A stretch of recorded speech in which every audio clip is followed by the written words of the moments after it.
Okay, good evening. Welcome to the Development Control Committee meeting. For the benefit of the members of the public watching or participating in this meeting, I would like to explain who everyone is. My name is Councillor Tony Durrant and I am the chair of this committee.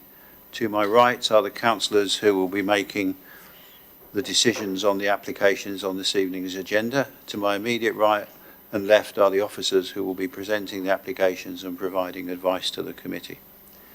The Development Control Committee is a regulatory committee and not a political meeting. The committee will be considering the published papers and examining the evidence brought before us tonight and will make decisions based solely on planning reasons. We are guided by national and local planning policy and guidance. At the appropriate time, I will invite speakers to contribute to the meeting in the order set out on the update paper. May I ask all speakers, including visiting members, to speak clearly and to keep points made on the application to material reasons only. No further dialogue between members of the committee and speakers will be permitted once questioning is finished. All speakers will be reminded of their permitted speaking time and will be advised when they have 1 minute remaining. May I ask all committee members to avoid repetition and to keep any comments on each planning application to a maximum of 4 minutes. This evening we have 6 applications to review and 1 back paper on enforcement.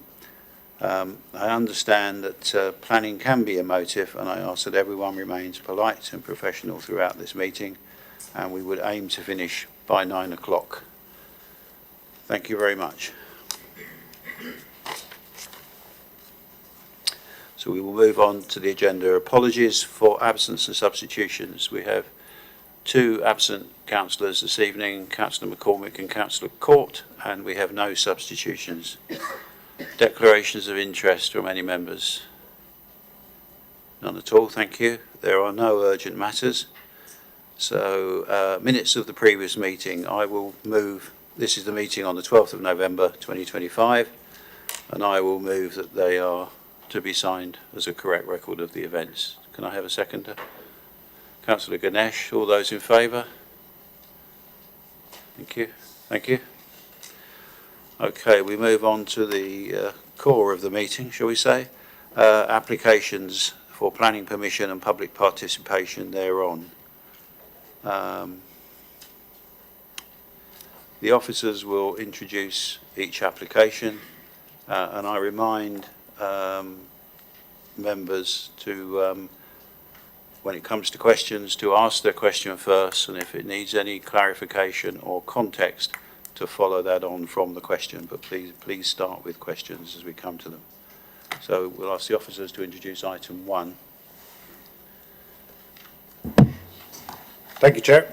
Item 1 is an application for the erection of 9 apartments, associated access and parking at land adjacent to Old Kiln House, Silchester Road, Tadley. The application site is located on the southern side of Silchester Road, accounting for approximately half the site that is known as Old Kiln House, with Old Kiln House itself located to the east. An existing apartment block, Wessex Court, is located to the west, with Sainsbury's car park located to the south. The proposed access is located adjacent to the east of the proposed building, entering and exiting onto Silchester Road. The application site is located within the settlement policy boundary of Tadley and is situated within the Detailed Emergency Planning Zone, DEPZ, surrounding the Aldermaston Atomics Weapons Establishment, AWE. As a verbal update, the application site is approximately 570 metres from the AWE site boundary, from boundary of the application site to the boundary of the AWE, rather than the 530 metres as reported in the main paper. The application site is within Sector H, being one of the most densely populated sectors. It should be noted that the updated distance does not affect the considerations within the main paper. The proposed development was a result of the increase in population, proximity to the centre of the DEPZ, and location within one of the most densely populated sectors of the DEPZ, have a detrimental impact on the Aldermaston off-site emergency planning arrangements in terms of response and recovery. As such, the proposal will be contrary to the requirements of the local plan and national plan, or NPPF, apologies. In terms of consultation responses, West Berkshire emergency planners Hampshire County Council Emergency Planners and the Office for Nuclear Regulations have objected to the proposed development, including in relation to additional information submitted during the course of the application.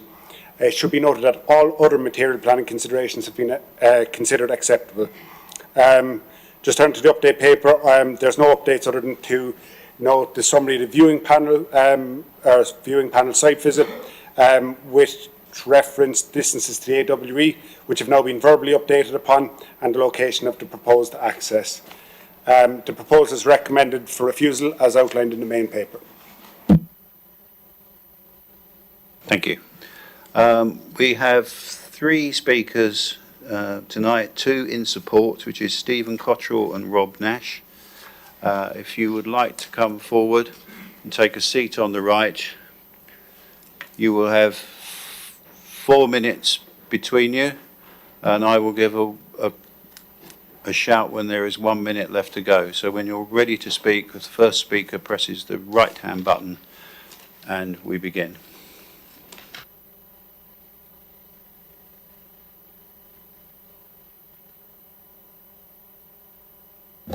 Good evening, Chair. This application comes down to one issue, emergency planning, as you've just heard. Every other aspect has had no objection from any of the consultees. The site is being used currently as Class E and has previously been approved for the Sainsbury's fuel station and 18 two-bedroom flats. You will hear from the ward councillor shortly, who is a former emergency planner and currently on the AWE local liaison committee. That she is in support of this type of application for Tadley, as is Tadley Town Council, despite the suggested impact on the local emergency plan and being within the DEPZ zone. You've just heard there that the emergency planners from Hampshire County Council and West Berkshire Council have advised against this application, but what you haven't been told is that they actually asked a series of questions. Our expert, who is Dr. Keith Pearce, with a PhD in nuclear physics, he's a published author, international published author, I should say. He's a fellow of the Emergency Planning Society. He's worked with local authorities, including Reading and Wokingham Borough Councils, and he actually wrote the Repair 19 document that all the emergency planners actually work to. He provided answers to those questions and proved that there would be no impact on the local emergency plan, and suddenly the dialogue actually stopped and we received our objection. It seems that once they were given documentary evidence to the contrary, they decided to go quiet. Now, the emergency plan itself says that with people within 150 metres of the site will be evacuated immediately. 150 to 600 metres is urgent evacuation, and 600 metres plus is to take shelter for 48 hours, or up to 48 hours and await further instruction. Our site is actually 600 metres from AWE, which is confirmed by Hampshire County Council in their first set of comments. It's not 530 metres, as stated in the officer's report, or the 570 that you've just been told. Caroline Richardson, who is the emergency planner for West Berkshire Council, as part of the fuel station application, stated that this site is 700 metres, which means that it's sheltering, it's not evacuation. Sheltering is very, very different to evacuation in terms of the impact that would happen in the short term to the off-site emergency plan. The officer during the process has presented a number of dismissed appeals during the report. We provided a larger list in terms of stuff that has actually been approved either here, round this table with you guys, or at delegated level. Those applications would just seem to have been dismissed. Now, most of those have all been inside the DEPZ zone, and some have been within the actual evacuation area. Now, that includes the Golf Club, Reading Warehouses, Arthur Close, Boundary Hall, Burnham Copse, Barclays Bank Flats, and of course Lidl's. All have been approved, and most of which have all been built out already. This applicant, Mr. Nash here, is looking to rent these properties to local residents. You have 1 minute. Via a trust. And therefore, because he's looking to rent them to local residents that already reside in Tadley, there will be no increase in population. This was the same principle that AWE actually used on their latest hub building, which once they had received their planning permission, shortly afterwards, they actually then announced that they were going to increase the workforce from 7,500 to 9,500 people. Where are those people going to live? Certainly not going to be inside the DEPZ zone if we're not going to be able to build homes for these guys. If you look at that, they're going to be outside that. Compare that to the sustainable location in terms of what we use under policy SS6, where officers say that people can't walk more than 500 metres to a bus stop. It's certainly not going to work a couple of miles to work, are they? So in conclusion, you know, for me, we would like you to look at this in terms of on its own merits, as obviously all applications are. It's a managed site. It has its own emergency plan. It's been proven that there is no impact on the emergency plan in terms of there's no increase of local population. There have been other applications within the 600-metre exclusion zones or evacuation zones, and I'd like you to please consider this carefully and approve accordingly. Thank you.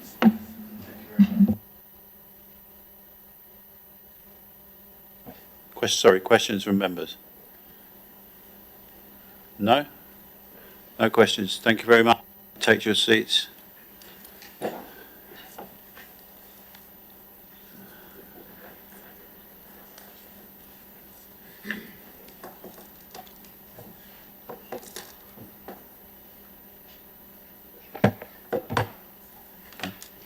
Right, we have questions for officers. Oh, sorry, I do apologise. My fault. Yes, we have visiting councillor Slimming, please. You have 4 minutes. I think you know the form. Once again, apologies. Thank you, Chair, and thank you, members, for allowing me to speak to you. As you know, you have actually noted that there is absolutely no reason why this planning application would be refused under normal circumstances.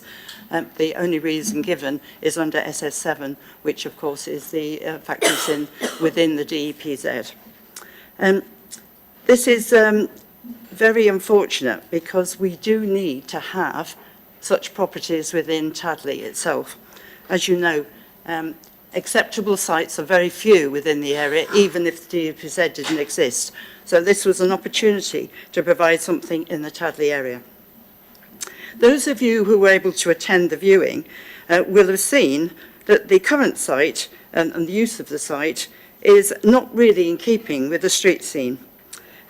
Properties around it would be very much beneficial from having another property providing a view, and obviously the adjoining Old Kiln House next door, which is, I believe, one of the oldest properties in Tadley, would very much have a better setting if that were the case. You will also have seen that opposite that Silchester Road, there are green fields, and the distance from the site is already mentioned at the viewing, and you've covered that already.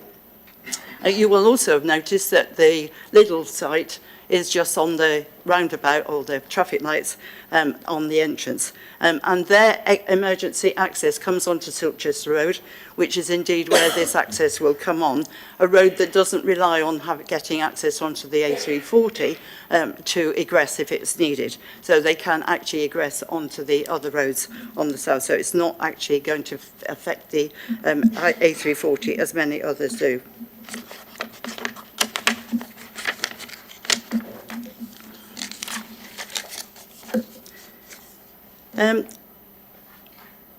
As you know, I've heard already that I was an emergency planner and I am on the AW Liaison Committee, so I certainly understand the reason for the DPZ. Unfortunately, incidents do occur very occasionally, and it is a very large industrial estate, so we do need to be aware of that. However, development in Tadley began with homes for AW workers, and then housing was produced by the borough in the 60s onwards, so that we have got no land left, or very little. And the surrounding population is reliant on finding homes outside the borough, outside the Tadley area, for their needs. Further report mentions the application that have been refused under appeal. But as already been alluded to, there are several that have actually been allowed very recently. You have 1 minute left. Thank you. These include 42 retirement homes in New Road, plus 5 flats and on the main road, on the Tadley Hill itself, with access onto the A340. They're currently being built, 6 houses that come directly onto the main road, together with another house that's next door, as well as the fact recently you've given permission for a further assisted living houses on the golf course.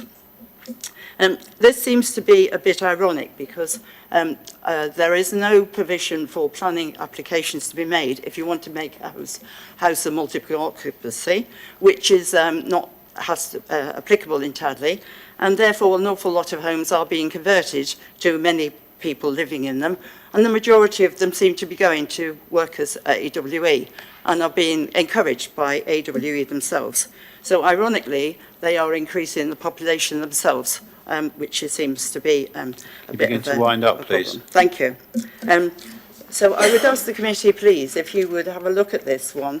Tadley Town Council and others are supportive of it. If there is an opportunity to look at the planning and look at the ironic situation that we're in, that we're not going to be increasing the population of Tadley, which is the reason for the DEPZ. Thank you. Thank you. Now, do you have any members any questions? Councillor Hussey. You mentioned a number of previous planning applications. One of them was the retirement flats, 42 or something. How far, the applications that you referred to just, what are the distances of those sites from AWE? The Lidl application is... No, not the residential ones, please. Oh, sorry, the residential. Microphone. Yes, they are further away on the main road from this particular site, but they are on the A340, which is the main route through from the south, and there is concern that that will be congested, and that's one of the reasons that they want to keep the road clear, because obviously for safety purposes and for emergency vehicles and evacuation, the A340 will be the major route through which people will evacuate.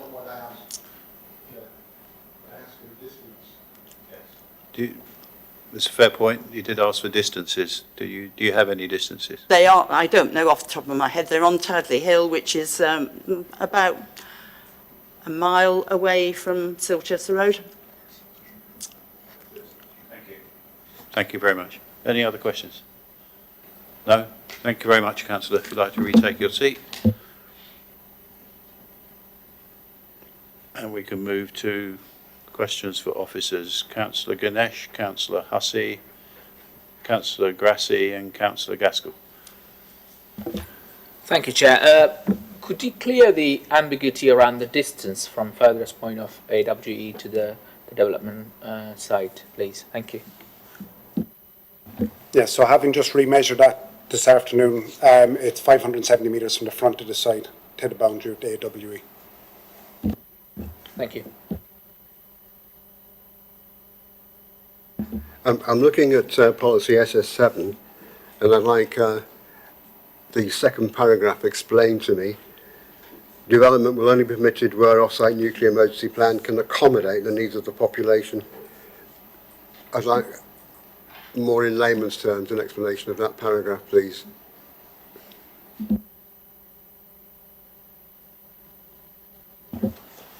Thank you, Councillor Hussey. So yeah, there's, like you say, there's kind of two parts to policy SS7. The first part is the criteria based on which the assessment will be undertaken. The second part is around whether the off-site plan can accommodate the development itself.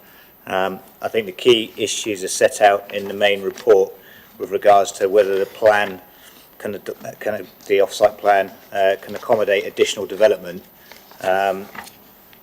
If I can refer members to paragraphs 813, where the second sentence talks about the location determines that the site is more likely to be subject to urgent evacuation in the event of an emergency, as well as having an increased requirement for short, medium and potentially long-term accommodation, which will include meeting the needs of vulnerable people.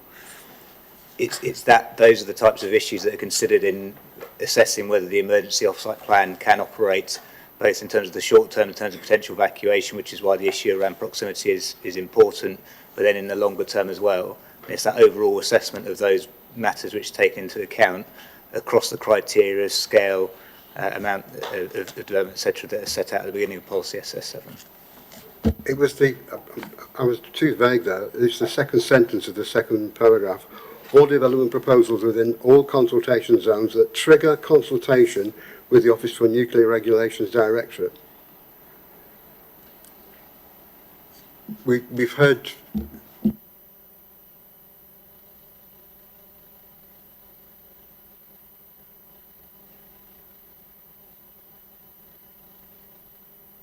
the relevance of this policy in the context of the agent referring to nuclear physicists and having a different view. So in terms of the relevance of the policy, it is your principal policy in terms of the development plan, in terms of the most important policy for this particular issue, so it's your starting point for consideration. There will often be different interpretations around assessment of what should go into that assessment of the application. I think the key thing in this instance has already been mentioned in the introduction. The emergency plan that's been produced for this site has been looked at by the different emergency planners, so that's HCC emergency planners, West Berkshire emergency planners, and then the Office of Nuclear Regulation. And HCC emergency planners responded in relation to the plan specifically. And if I can just find the consultation response, specifically stated that they confirmed that we believe the plan was not sufficient, and in addition we would consider it very unlikely that in its current state or another iteration could mitigate all the risks and decrease the pressure on the off-site emergency plan. So those are all the matters that had already been taken into account in confirming their views on the applications. Thank you, Councillor Grassi. What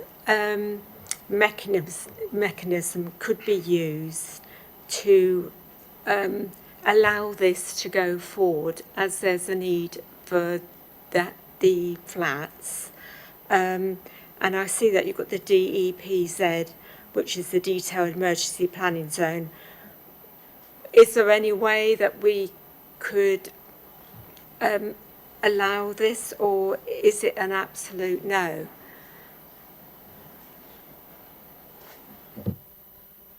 Thank you, Councillor. That balance has already been undertaken in terms of the recommendation. So over the policy consideration in terms of the conflict with policy SS7 is considered to be an overriding consideration. As has already been referenced, the other material matters have all been addressed, so there's no other objection. It is just on this single issue. But in the appeals that have been referenced elsewhere, that single issue has been supported in a number of appeals as well. So there is no, in Officer's view, there is no sort of balance that would outweigh that conflict with policy SS7. And there also seems different measurements. So I just wondered if that could be checked again. Yeah, just as confirmed a minute ago, that has been checked this afternoon, and it is 570 metres. Officers are satisfied with that.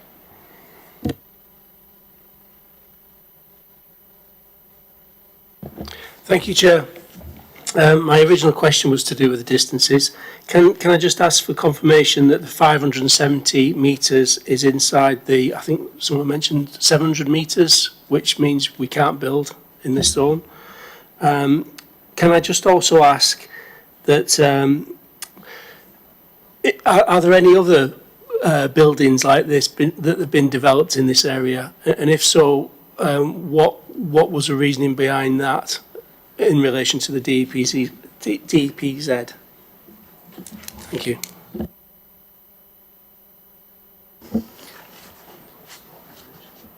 Thank you, Councillor. So just to confirm, the entirety of the site is within the DEPZ. I think the point being raised around the distance relevant to the 600 metre marker is around how the off-site emergency plan operates, and that in the short term there's a greater emphasis on potential evacuation relevant to that distance. Our measurements is from the front of the site, so the front boundary of the site to the sort of nearest boundary of AWE is approximately 570 metres. I can absolutely understand there'd be an argument if you take the position of the building, it's probably fractionally more than that. I think the key issue is that on all consultations, the emergency planners have been aware of obviously the site location, It is still wholly within the DEPZ, so it's not as if it's partly in or partly out. It's entirely within. In terms of other sites, I mean, there have been occasions of other residential development coming forward within the DEPZ. I'm not for a moment going to suggest I could list all of them. The two that have been mentioned this evening from Councillor Slimming, which is in relation to the 42 to 44 new road and the Bishop's Golf Course. I think certainly on the Bishop's Golf Course one, which is further from the AWE, one of the key considerations there was that it was a care home site and it was going to be a managed site, which was capable of having its own emergency plan, which was taken into account. And on that occasion, the emergency planners did not object on the basis that was going to satisfy their operation. That same approach has been proposed here with its own emergency plan. And as the comment I've just read from Hampshire planners, emergency planners, they didn't accept that approach on this particular site in terms of how that would operate.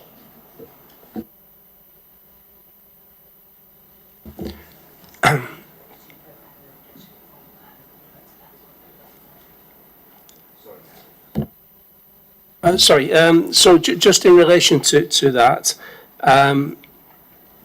we've received some information today from a witness or an expert witness, which suggests that it should be outside. That information hasn't been given to us in this pack, so should we just ignore that?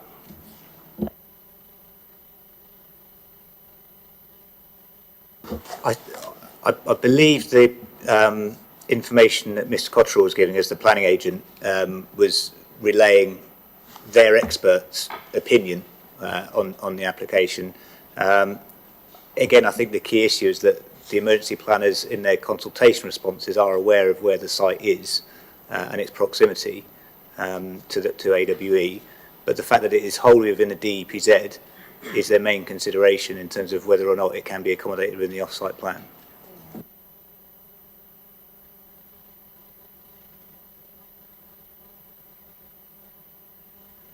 Did you have a Just a clarification on in the detailed emergency planning zone. Are there different sectors where there's a higher priority, lower priority based on distance from AWE? So something which is 500 metres from the site is a higher priority than somewhere which is 1,500 metres. So I certainly wouldn't profess to be an expert in how the specifics of how the emergency offsite plan operates in terms of the details, but certainly the distance in terms of location and proximity to AWE is a factor in the consideration of whether it can be accommodated in the offsite plan and the consultation responses on the application, and therefore our overall assessment. Councillor Jones. Yes, it's in the same area, really. Given that the zone, I think, is not a perfect circle, is it? Then clearly the distance to the sensitive point will be very dependent on the location and the direction that you're taking. So it would be useful to have clarification, given the very significant difference in the measurements we've been given, whether that is caused by the reference point that's being used. I guess the other thing, we appear to be being told there's a constant change in the population of the area. How often is this plan actually revised? I don't know off the top of my head how often the plan is revised. Certainly the population density is taken into account, and that is part of the consultation responses. In terms of the yeah, there we go. So as you described, the DEPZ itself is that wider purple line. The kind of different sectors then described in terms of the population densities, that's how that's kind of allocated, if you like. And then that red square is the approximate location. So you can see it is wholly and entirely within the DEPZ, and it's quite a long way within. So there's no doubt on that element that it is entirely within, and that is part of the consideration of the application. Thank you. Any more questions? Okay, we will move to debate.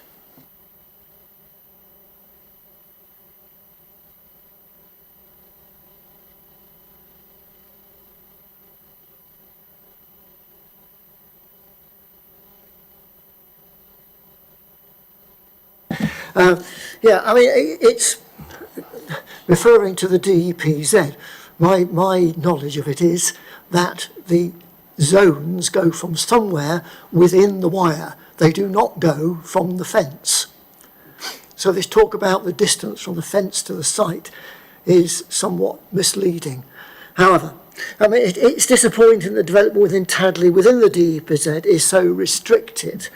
It seems that any application that's now up for consideration will be considered a hindrance in terms of the execution of the emergency plan, and will just be turned down no matter what our policy SS7 says, in terms of perhaps there is a little bit of leeway there. I don't think it exists. The facility would be very much appreciated within Tadley, because as the agent has said, and as Councillor Slimming has said, so little happens within Tadley in terms of building that nobody can move anywhere within the area, or it's very, very difficult, because there's nothing to move to, because there's no building. There was building at Boundary Hall, for instance, which was allowed by the Minister of State back in about 2010, that sort of, and there was an even closer site to the AWE, but that was a West Berkshire planning application called Falcon Fields, which can only be probably 50 metres if we're talking about the fence. And meanwhile, what's happening within Tadley is that because the AWE is recruiting, it's recruiting quite heavily for the new programme which they are instigating there, we're getting houses of multiple occupation springing up all over the place. And whilst those houses would have been residential at one stage, and so they would have had a population, these houses of multiple occupation could be sort of 9 bedrooms perhaps. So that's an awful big increase through these houses of multiple occupation, which are growing up in and around Tadley, and there's no stop on those. And in fact, the AWE is benefiting from that, because lots of those accommodations are being sought and being taken up by people at the AWE. So it is somewhat hypocritical, in my opinion. However, in saying all of that, because the emergency planning, basically West Berkshire, who are in charge of the plan, have come down against it, and that's been agreed by Hampshire and by the Office of Nuclear Regulation, and it seems to me to go against our SS7, then I have to go along with the officer recommendation. I'm not moving approval because other people want to speak, but those are my thoughts. Thank you. I'm going to go Councillor Gaskell, Councillor Watts, Councillor Ganesh. Yeah. Thank you, Chair. I totally agree. I think this development is something we just normally pass. It looks ideal for the area. The problem is this regulation, and I think it's a little bit unfair on our planning committee for it to come here, because we don't have the experts to conclude whether this is in the right place or not. I really feel that this application should be taken to AWE and formally assessed with their expert, and then come back to this department as a separate another planning application. Thank you.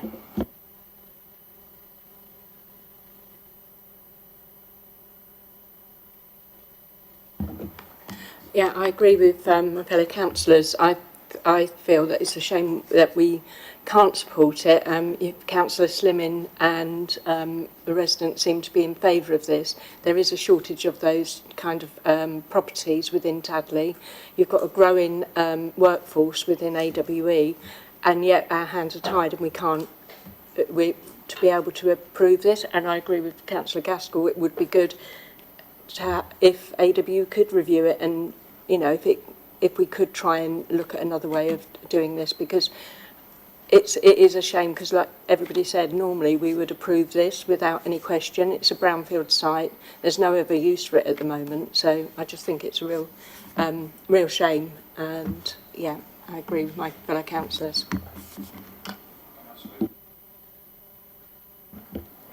Thank you, Chair. I think we are forced into a situation to make some decision based on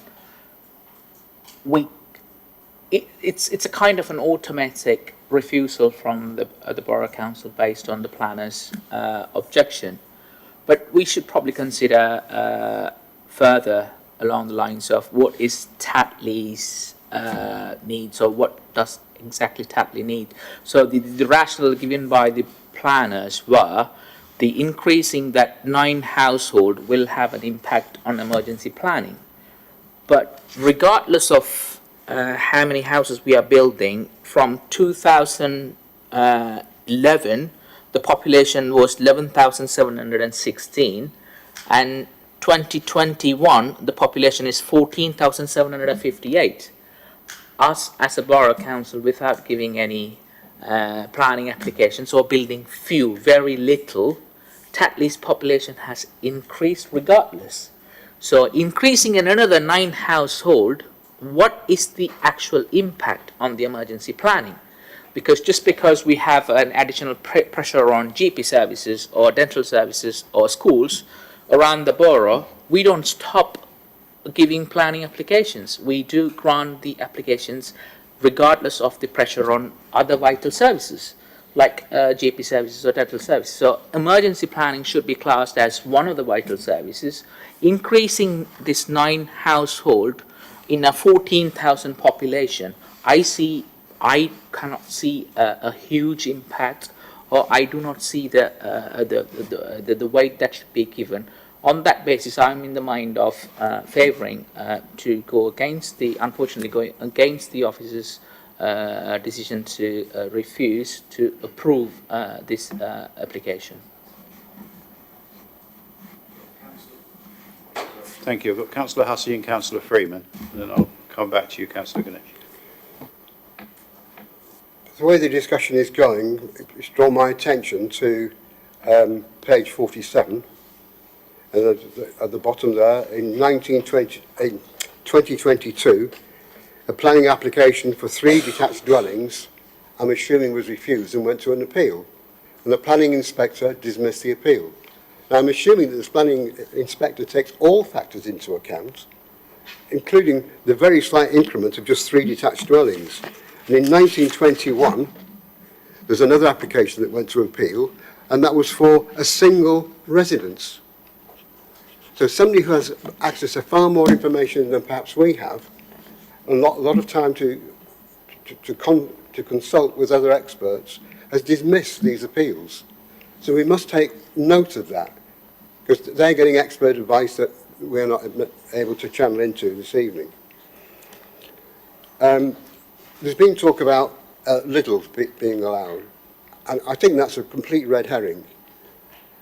The emergency plan is most significant overnight when people are in their homes in bed. That's the maximum occupancy of the residential area. If you think of littles, the shoppers will be there during the day, but most of them, or a large percentage, will already live within the zone. So they've already been counted for. So to look at commercial properties, retail outlets, Reading warehouses, the potential gas station, I think is a red herring. And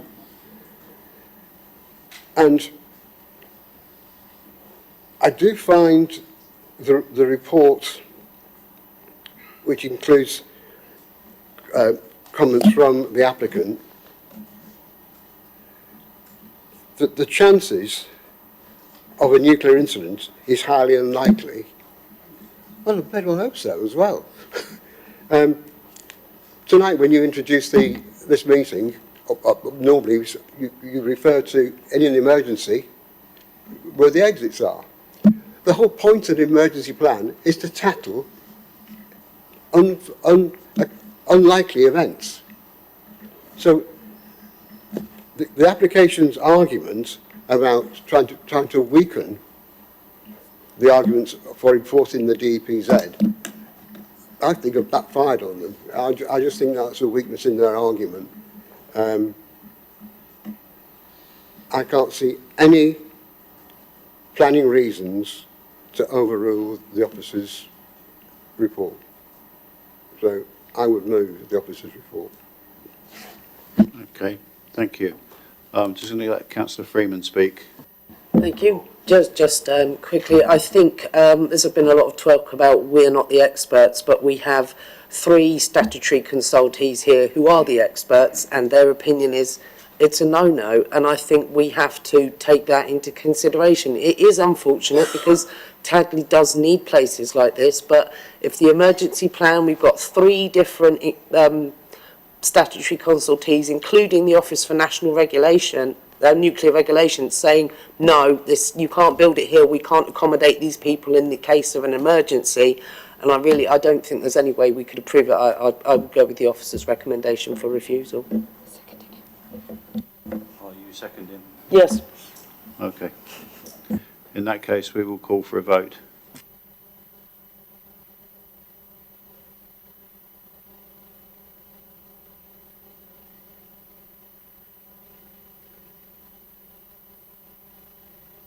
Against? 1.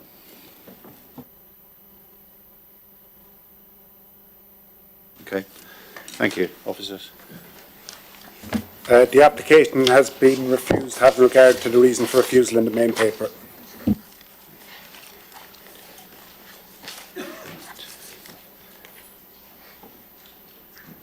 Thank you. We can move to item 2. Sorry?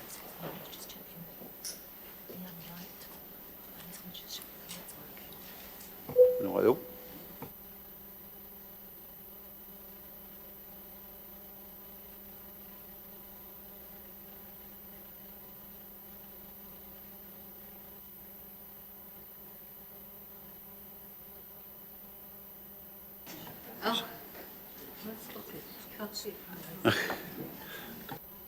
Apologies for technical delay. Hey, it's working.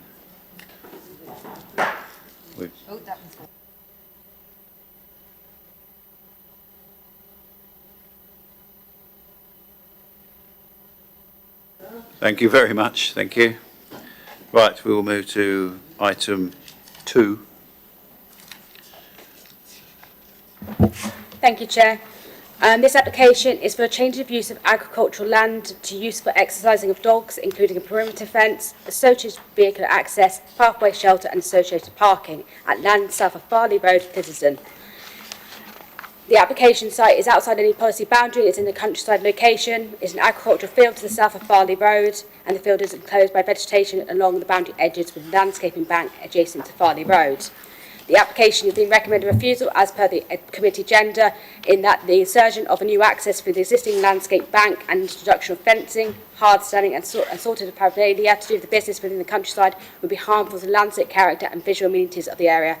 As such, the proposal would not be sympathetic nor enhance the character of amenity of the area and cannot be successfully integrated with the landscape and surroundings and contrary to the policies of the local plan and the MPPF and neighbourhood plan as per the committee agenda. Thank you. Thank you. We have one speaker, Mr. Mike Cole. If you'd like to come down, take a seat on your right. When you press the red right-hand button, you have 4 minutes, and I'll give you a shout with 1 minute to go. Thank you. Thank you, Chairman. I'm here this evening on behalf of Paul Paddock Limited, who provides safe and secure places for people to exercise and train their dogs. The applicant has over 20 sites, 4 of which are located and have been granted planning permission for similar, if not identical models to this, in national landscapes. The sole reason for refusal relates to the impact on the landscape and visual amenity, despite acknowledging in the report that a proposal is a low-level form of development. When considering the impact of the setting of the Grade 1 Hackwood Park, which is arguably the most sensitive consideration of this application, with heritage officers going as far as to say there will be no impact. This site is not a sensitive or valued landscape, rather a positioned plot against the M3. No concerns are raised in respect of the impact on trees, ecology, noise disturbance, flooding, drainage, heritage, or even traffic generation, despite the proposal incorrectly being assessed as providing parking for 4 cars when in fact there will only ever be 2 at worst, as this is managed by an online booking system and the applicant only allows for 1 car and a maximum of 4 dogs per booking. Views of the site will be glimpsed when travelling by vehicle up to 60 miles per hour along Fowley Road, as there are no footpaths nearby and views are limited due to rising levels and intervening vegetation. No views are afforded from the M3 and no lighting is proposed. These glimpses will be of a field access, deer fencing and open countryside. Proposed field shelter and pathways will not be visible at all. Activity will be low and no more than you could expect dog walkers on a public right-of-way, and certainly less than the Forest School and their 10 parking spaces on adjacent land. Deer fencing is common practice in the countryside, not requiring planning permission, designed to be unobtrusive, discreet and blend into the surroundings. Field entrances are not uncommon on Farley Road, as was evident on the committee site visit. The use of an existing access was explored for the proposal under previous applications, but objected to by highway officers due to visibility displays, hence why we are where we are. Views of the road network will therefore continue to be characterised by a mature belt of structured vegetation, which will be enhanced as part of the proposal with additional structural planting along the line of the road. The reality, the volume of dogs walked within this space is not out of character, as accepted by officers in the report. The only real material change to the land is deer fencing, space for 2 cars to park, a small field shelter and a field entrance that individually officers also accept in their report and can be found within the agricultural landscape. We fail therefore to see why this is being recommended for refusal and ask that the application be approved. Thank you. Thank you. Questions, members? Councillor Bound. Could you give a bit more detail about the way that the site will be used in terms of the booking? Correct, yeah. It's run through an online booking system, essentially, so there's full control over who can come and enter the site. It's all done on an app. So yeah, they can only book 1 car and 4 dogs at a time. The only time there may be an overlap is where the second car is coming in when the other car leaves. But that's all that this is intended to be.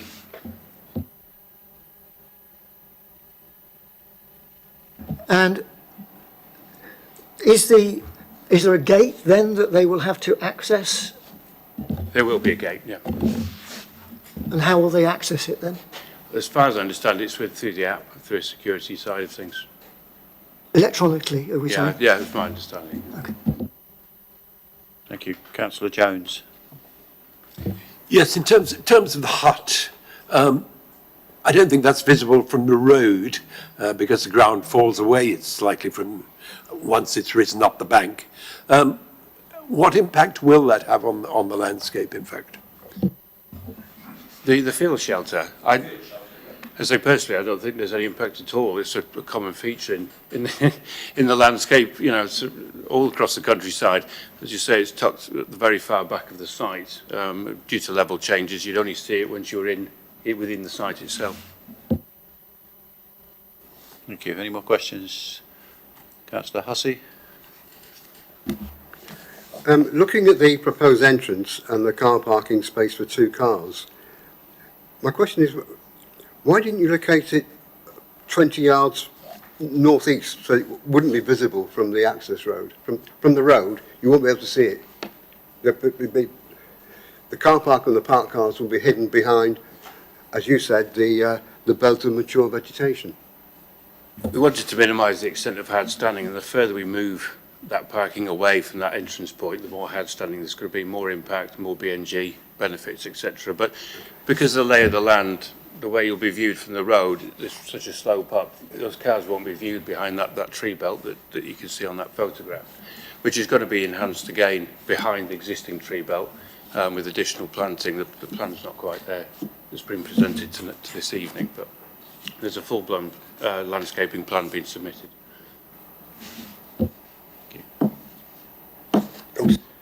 Any more questions? No, thank you very much. Would you like to retake your seat?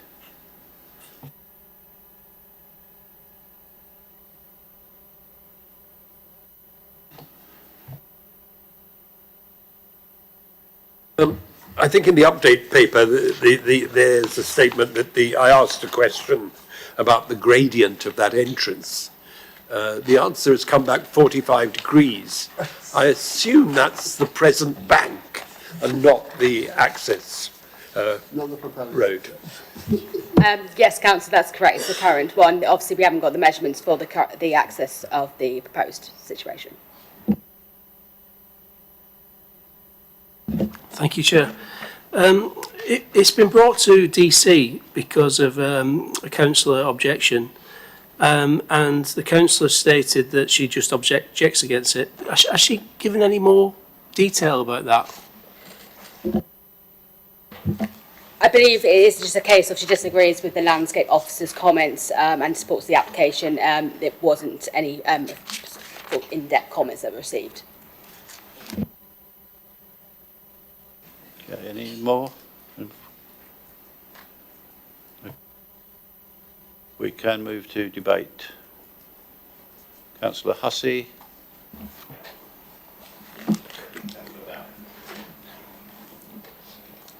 After the site visit, I went back by myself and went along the road, looking across at the proposed site. And for most of the length of the site, the mature trees, the banking, you wouldn't be able to see any fencing. They'd be hidden. The only time you would see the fencing is if you're actually in the field. So I don't think it would be an intrusion on the landscape for people passing by on the road, either walking or driving. So I'm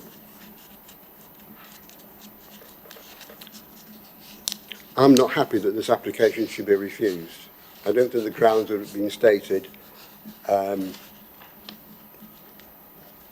strong enough, and I would disagree with the fact that the fencing could be seen as obtrusive.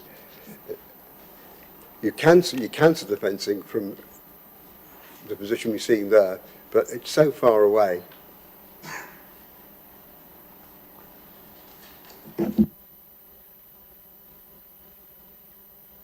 Councillor Jones and Councillor Watts. Yes, I have a problem with this one as well. I mean, we're seeing it there in winter, in summer. All of this fencing will be obscured, and I think the impact, the only reason we're given is the impact on the landscape. And really, it seems to me that there will be some impact to make some visibility displays at the entrance, but in general, and it's quite a large site, couple of 100 yards, there won't be any impact on the landscape at all. And so I'm very puzzled by this. Also in in Farley, a very similar application was accepted. It probably had slightly better access, but its impact on the landscape would be very similar, and that was approved. Councillor Watts.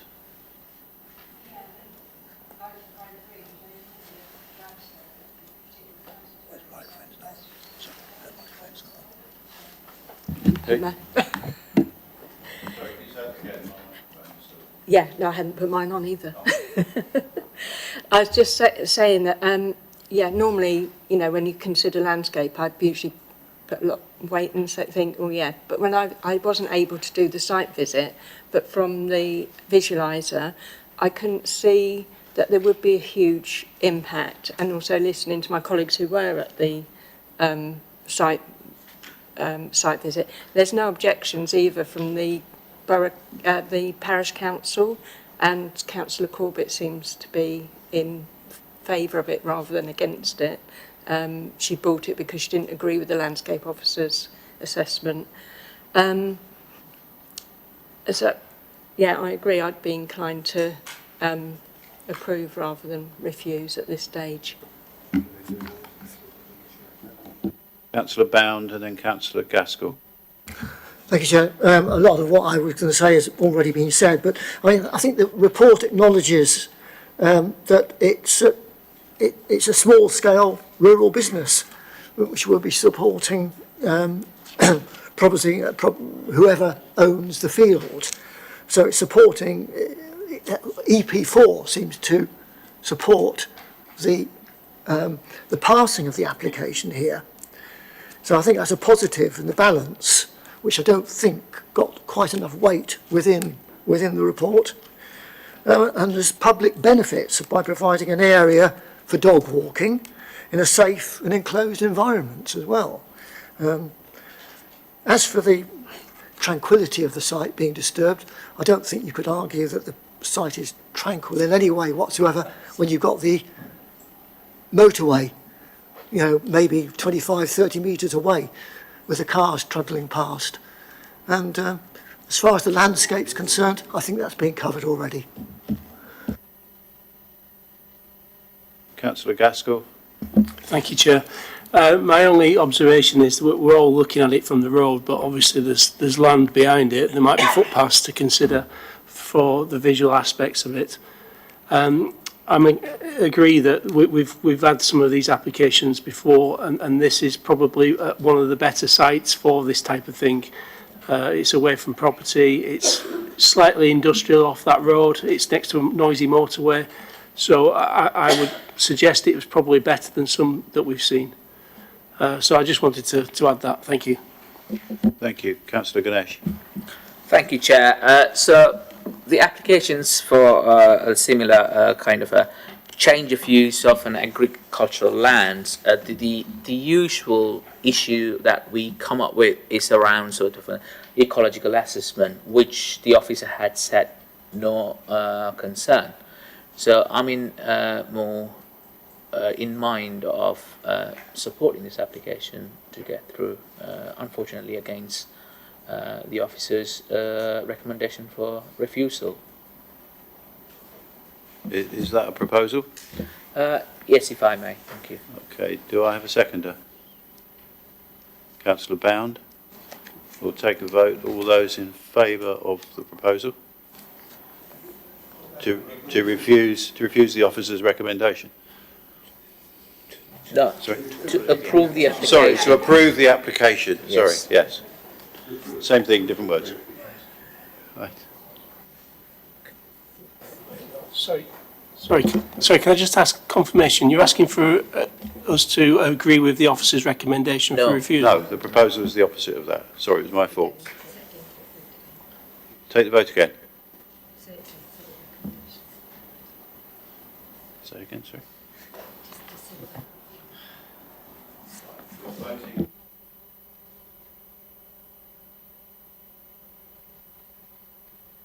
Voting to approve the application. Okay, so we'll take the vote.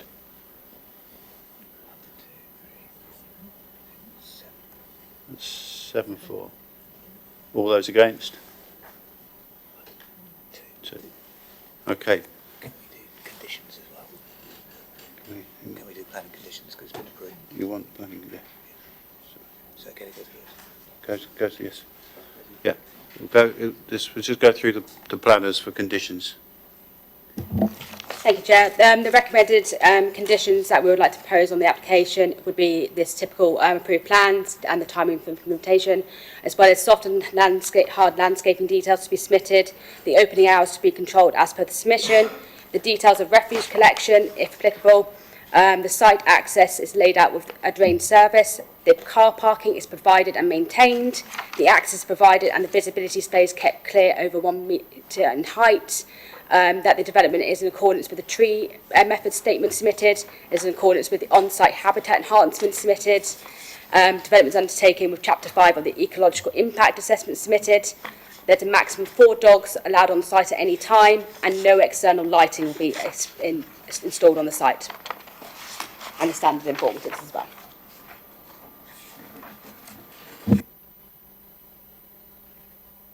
Okay. Councillor Gaskell. Can I make one more suggestion? This is a common cycling road, and we've got this permission for just 2 cars there when we've got parking for 4. It would be much better to allow 4 cars to be parked, in my opinion, because otherwise they'll just park on the road and that becomes an obstruction. So can we lighten that requirement up, please?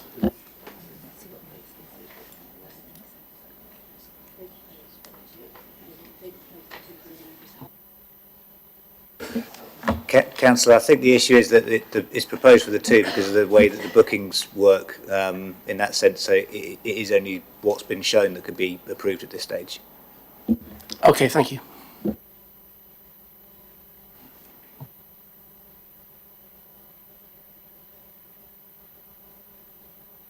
So just to confirm, that's item number 2 has been overturned for the recommendation and has been approved subject to the conditions read out. Thank you. Thank you very much. Right, we will move to item number 3. If the officer would like to introduce. Thank you, Chair. Item number 3 is Lockbridge Farm, Cofford Lane, Bramley, and this is for the relief of the statement of the existing site access and the current building works access to be used as a permanent private residential access and repositioning of the approved outbuilding. And the outbuilding will also be a garage rather than the previously approved carport. There is no update to provide, and the application is recommended approval as per the committee agenda. Thank you. Thank you. We have, where are we? We have 2 speakers this evening. We have Parish Councillor Chris Flukes and then Borough Councillor Keith Oban. If you'd like to come forward, Councillor Flukes. I think you know the rules. Would you have 4 minutes from when you press the right-hand button? And I will give you a call at 1 minute.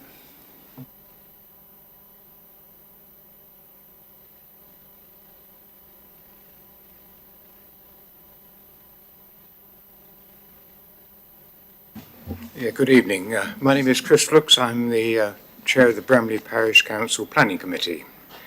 For several years we've been concerned at the blizzard of planning applications brought forward on the site of Lockbridge Farm. 2 were withdrawn, 3 were refused, of which 2 went to appeal and were dismissed. 4 were approved, and all show the access to be the lower farm entrance on the straighter, wider and less steep part of Cofford Lane. Despite highways eventually having no objection, this is a much more dangerous access than that which was initially approved.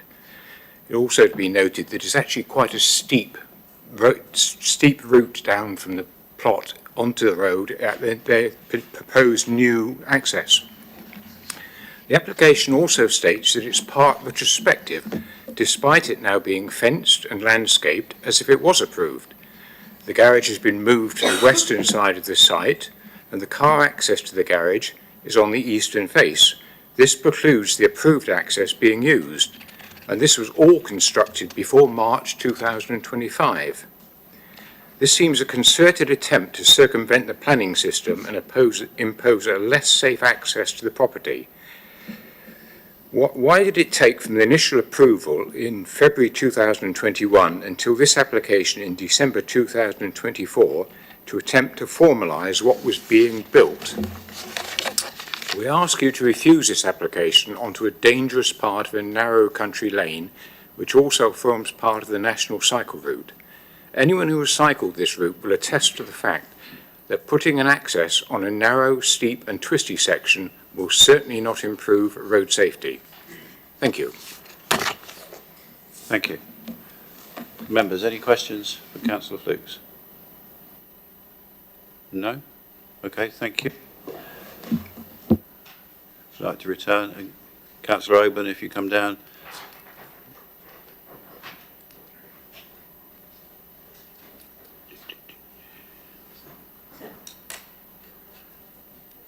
You have 4 minutes once you press the right-hand button, and I will give you a shout at 1 minute to go. Chairman, councillors, officers, full disclosure, although I'm speaking as a borough councillor, I have lived on Cofford Lane for over 20 years, so I can claim some degree of local knowledge. I put in an objection early on, which included a couple of photographs, and I presume you've seen those. Those photographs show, and I've measured this, that for a vehicle approaching down the hill towards this entrance at 20 miles an hour, they have 1 second visibility of a car trying to exit from this proposed entrance. 1 second in which to see the vehicle exiting, brake and avoid hitting it. If the vehicle coming down the hill is a bike, my bike for instance, I couldn't stop, it would be impossible. Looking at the details of the various consultations, first question I would ask, did Highways actually visit the site? Because their response mentions keeping the hedge trimmed. Quite apart from the practicality of enforcing this, there is no hedge. It's a solid bank with low vegetation and a big house sat on top of it. The original application placed the entrance some distance down the hill on a wider, straighter section, as Councillor Flukes has mentioned. The land in question is owned by the same applicant, who applied for permission for 2 more houses on this land. Those applications were denied, but the land is still available to that applicant to make a safer entrance. The committee report states the development would not cause an adverse impact on highway safety, but provides no evidence in support of this, which is a frankly bizarre statement. It also states historically there was an agriculture access in a similar location. I can tell you from experience that access was in the form of a locked gate at the top of a steep bank with no vehicle or foot access to the road. That was the situation 20 years ago. Retaining the access, the existing access, would not result in any additional vehicle movements as the dwelling is already permitted and built. Well, there was considerable vehicle movement and construction during construction, considerable obstruction, but the fact that the construction traffic was mostly larger vehicles meant that they were more visible to oncoming traffic, so alleviating the problem of them not being seen. The property is indeed built, but is unsold and unoccupied, so is generating no traffic at the moment. The site block plan is inaccurate, does not show the actual tight nature of the double bend. Moreover, as a plan, it cannot show the high banks that restrict visibility. The position of the house is not as drawn. It's somewhat closer to the road. The traffic survey was done in late August at a time when local traffic was much reduced due to holidays. The peaks recorded of about 90 You have per 1 hour minute, thank you. Missed the point. The lane at this point is only 1 vehicle wide. Residents are used to being almost certain to meet at least one oncoming vehicle at most times of the day. The survey does not include bicycles, which are very common in this part of the national cycle route. HGVs are often of the size that makes it physically impossible to pass, even for a pedestrian. I have personally had to climb a bank to avoid an HGV that was blocking the road and refusing to stop. The lane is frequently used by walkers. On numerous occasions I have been the recipient of, in legal terms, common assault from drivers who insist on the right to drive this section at speed and with right of way. To quote a licensed taxi driver who tailgated me and tried to force me off the road, it's a 60 limit, Gov. We're all aware of the larger reasons for increased traffic, 20-fold in the last 20 years in this case. These reasons are largely outside our control. But apparently minor applications like this one will dramatically increase the danger and congestion. Begin to wind up, please. Increased by all. It's completely unnecessary. The landowner has the ability to make a safer entrance and has even applied to use that in the past. This application gives a minor inconvenience for one poorly sited house at the expense of the amenity and safety of all local residents and road users. It's a spurious application and should be rejected. Thank you. Members, questions? Councillor Hussey. I'd like you to just repeat the visibility in terms of time. Yeah, well, I mean... Can you just finish, please? If a car was exiting the proposed access, are you saying that to the left there's only 1 second visibility at 20 miles an hour? In my original submission on the application, there are some photographs. I measured it. I stood there and I measured the distance. At 20 miles an hour, coming down the hill, you have 1 second of visibility of a vehicle coming out of that proposed entrance. Okay. Now, it'll depend exactly where in the road you are, but frankly, the road's only 7 feet wide. You don't have much option. Thank you. You've answered the question. Any other questions? No. Thank you very much. If you'd like to turn off the mic and return to your seat. Thank you very much. We will have questions for officers. Someone else to speak. Councillor Bound, Councillor Gaskell, did you? You did. Councillor Bound, Councillor Thank Gaskell. you. It's been mentioned twice now, I think, that the entrance has been moved from that which was in the original approved application, where it was for a carport, to this, where the visibility displays are shown on page 100. Has the entrance actually moved, and how much has it moved, and where has it moved? Thank you. Page 103 shows the previously approved site block plan, which shows you the access that's further south. So page 103 of your agenda. 103. Shows the site plan as above, shows the access to the south. So the L shape at the bottom is the access that was previously approved. Okay,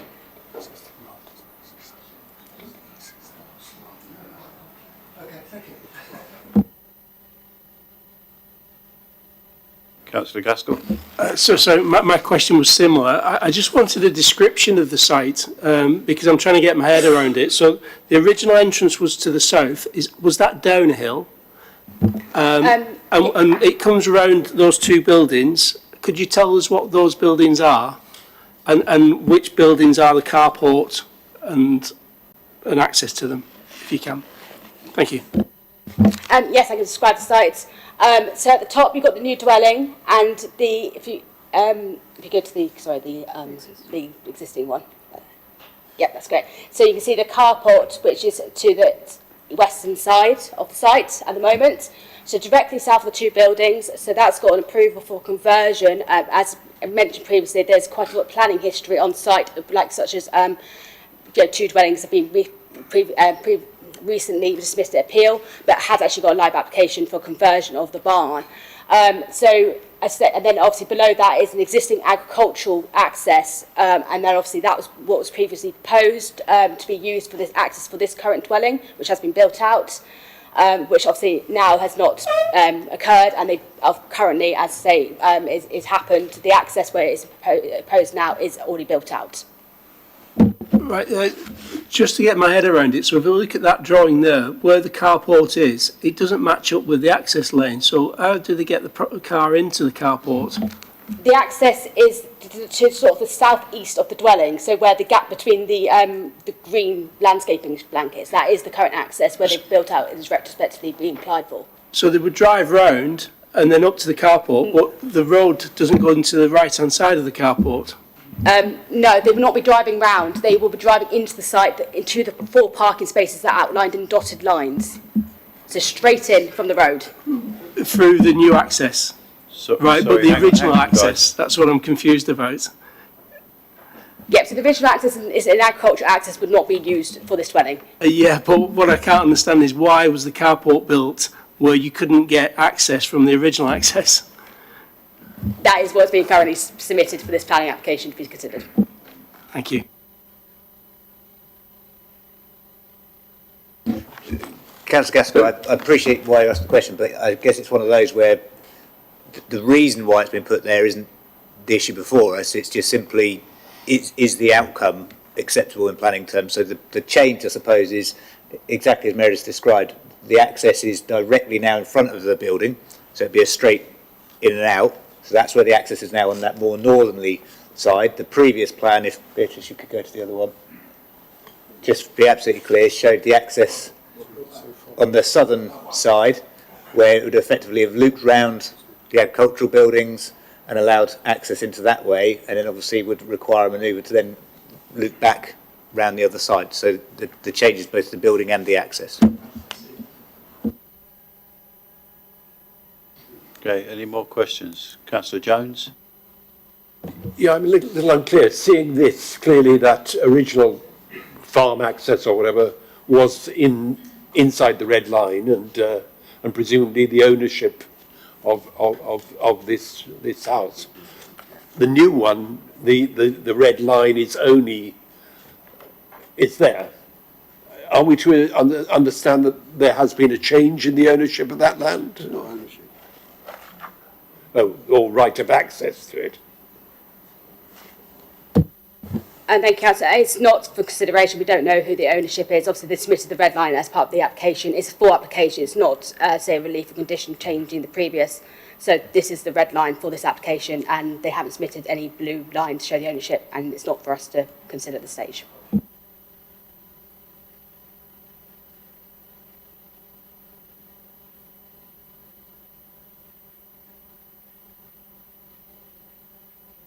This is questions for officers. Councillor Gaskell.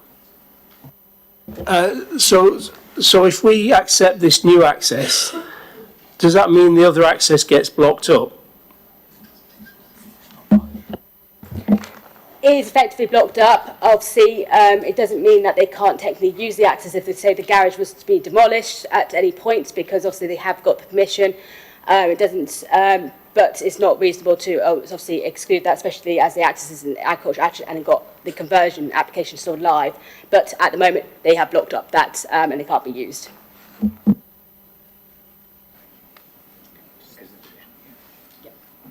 So of the decision of the garage at the moment, obviously you can see it blocks the current lane to the south. The more explanation I'm getting, the more confused I'm getting. If we turn to page 103, where the access took you round the barn, whatever, to get to the house, like a U shape, was that planning application that was approved, was it ever implemented? Correct. This is an implemented application. The dwelling has been built out. The question I asked, has the access shown on page 103 ever been implemented? No, it's existing agricultural access still. It's an agricultural access, but it's not a residential access. They have not built the track that goes around the site. Councillor Watts. So the original access around the site, that was the original plan, on the original plan, and that was the planned access for the residential property.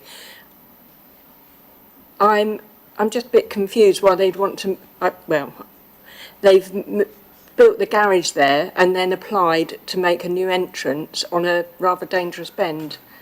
It just seems a bit, yeah, so I'm just wondering if they've never, so they never used that access at all. That was always, that's never been used for construction or anything, even though it's the original plan. It's confirmed that they built the current access that's been applied for without planning permission, obviously firstly in relation to the construction. It was a construction access, which they subsequently obviously decided to use. It was a permanent access, hence the application. And obviously, yes, they built the garage in one in the wrong design and in the wrong location. And as a result, this is, say, a part retrospective application. I know it's been raised previously about it being part retrospective. At the time of the application being submitted, the garage was not fully built out. Any more questions? Councillor Ganesh. Councillor Jones. So pardon me if you have already clarified this, just for my own sanity, just want to clarify. So we've got an approved access on the south of the property, and now we are approving an access right in the middle of, right in the bend. So we are likely to end up, if we approve this application, with two access for that property. Is that right? Because of the location of the carport, the garage that's been built out, they can't get to the track that goes to the south at the moment. It's literally built, if you go back a couple of slides, sorry.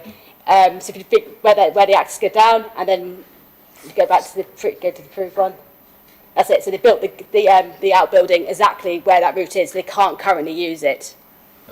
So my question is, it's not about whether they can use it for the whatever built in the north of the property, but if they would like to use the previously approved plan, they can still use that access. Yes, is that right?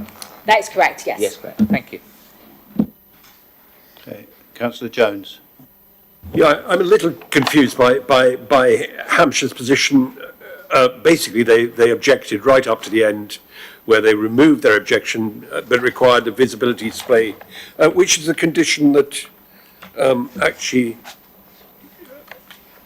enforces that visibility display. And do we have an effective diagram of that visibility display.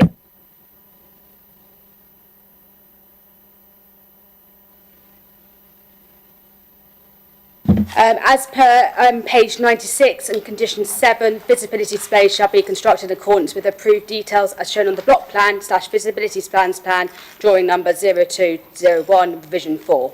So, and the visibility displays shall thereafter be retained and kept free of obstacles. So there is a plan that demonstrates that, and that's the recommended condition.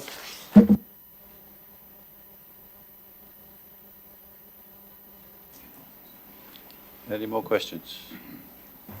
Councillor Grassi. Can I just check on the speed limit on Cufforge Lane, please?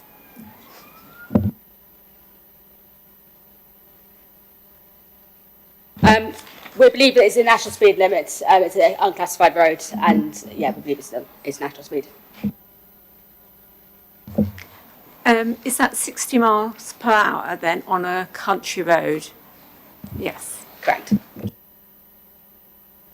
So that Councillor Hussey, one more question, then we'll move. No, we'll move to debate then. Councillor Gaskell. Thank you, Chair. We've already heard of concerns on the road. It's 60 mile an hour on a hill, and the access point, which has been used by construction traffic, has caused some concern. What I'm concerned about is the fact that the original application has the southern route in there, and this application now has got a northern access point, which means 2 access points on that. I don't think that's been considered by County Council or Highways, and I have concerns that there is a safety issue there. On the other hand, I look at what they've done, and having an access to the southern as originally planned, it just doesn't make sense anymore. So I'm in two minds. I think we really should limit the access by just having the one access from this road. Can we put a condition in there to say that the southern access can be blocked or needs to be blocked? It's not considered reasonable to control that the southern access is blocked off. In particular, it should be noted that there is a conversion application for the dwelling to the south, which uses the same access point for agricultural access. So that's been approved, could be implemented, and then obviously using that access anyway. So that can be a vehicle access for that dwelling if it's implemented, and then obviously you've got the new access for the new dwelling.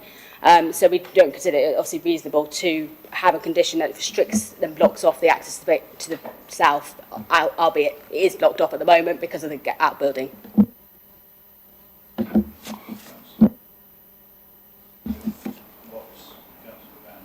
It does seem that once, if this was approved and the garage was built, that blocked off any access to the access point at the south. It wouldn't be wouldn't be able to get past the built form of the garage.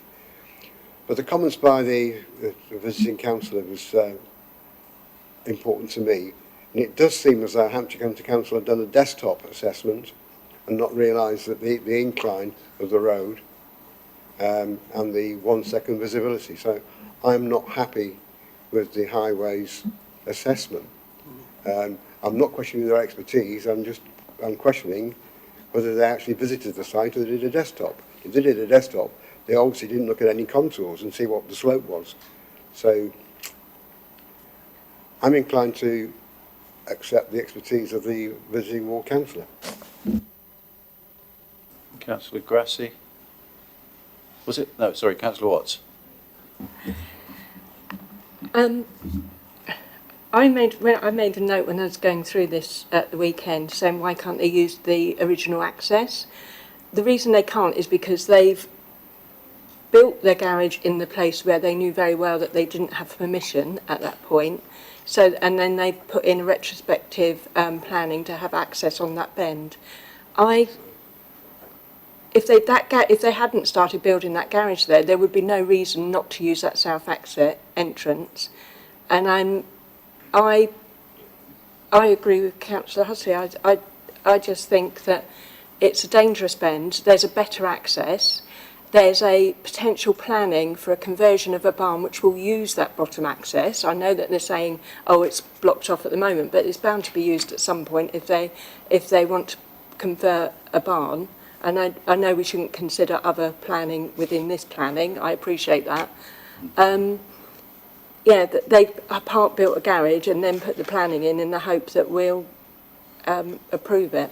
And I think the better access is the south one. It's far safer and it's a reasonable access for that property. Councillor Ganesh. Councillor Bound, did you still want to talk? Councillor Bound, then Councillor Ganesh. I was just looking at the proposal itself on page 3 of this update. It said reinstate existing site access. I don't quite understand the reinstate the existing site access business. The building contractors. But reinstate it. It's about a temporary access.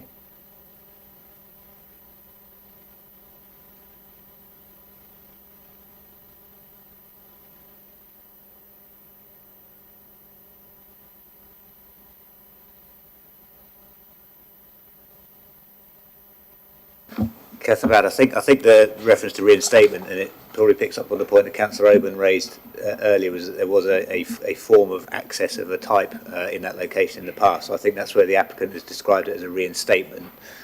Just going back to the point about the southern access, as Councillor Watts mentioned, you can't take into account what might happen with that access with the other application, and that's absolutely right. The other issue that you need to consider is that you also can't take into account whether you would prefer this current house to be accessed by the southern access. The only thing that you can judge this application on is whether the current access proposed in this application is an acceptable access or not. So that is the judgment that you need to consider when deliberating on this, or whether you need additional information from Hampshire Highways, because we won't know, and we wouldn't be able to answer whether they did do a site visit or not, in all honesty, Councillor Lassie. So Ganesh. Thank you, Chair. I think I'm in a bit of a calamity of whether to consider this application on its own.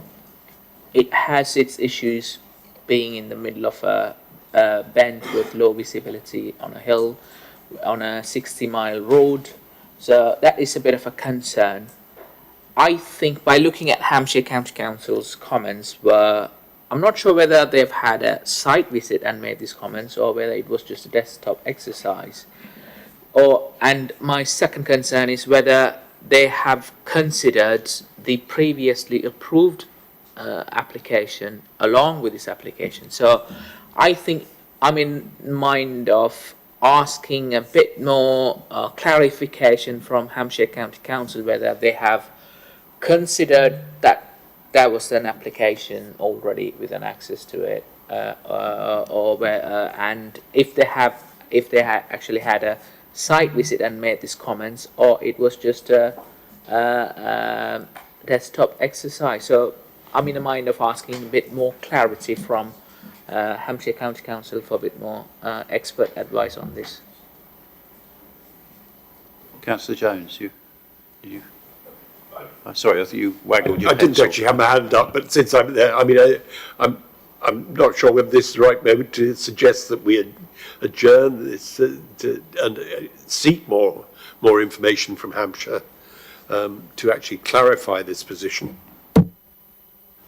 I think that's, from what's been saying, I can see that might make sense, but I think we have to also look at experience, and Highways are the official experts, and would you expect them to change their mind? That's what we have to consider.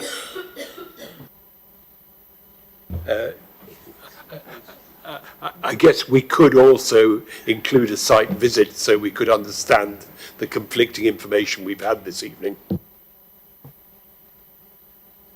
Thank you, Chair. I just wanted to point out that if this came in as a planning application on its own, as it is, I think I would be concerned about the turning point with it on the drive, because it's coming out onto a single road. If you drive in, you're probably going to have to reverse out, which is another issue with the traffic.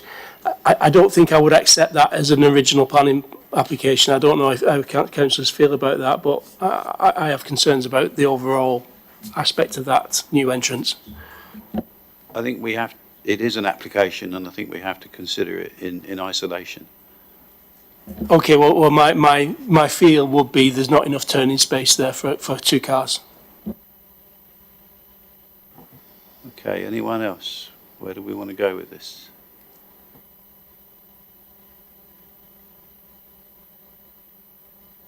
We have a proposal?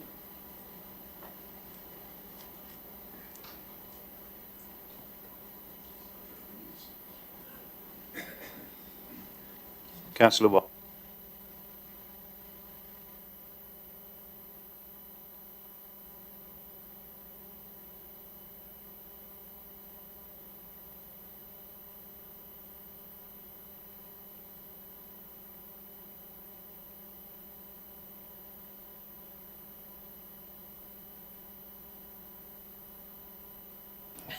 We have to articulate it in planning reasons, otherwise it will fall.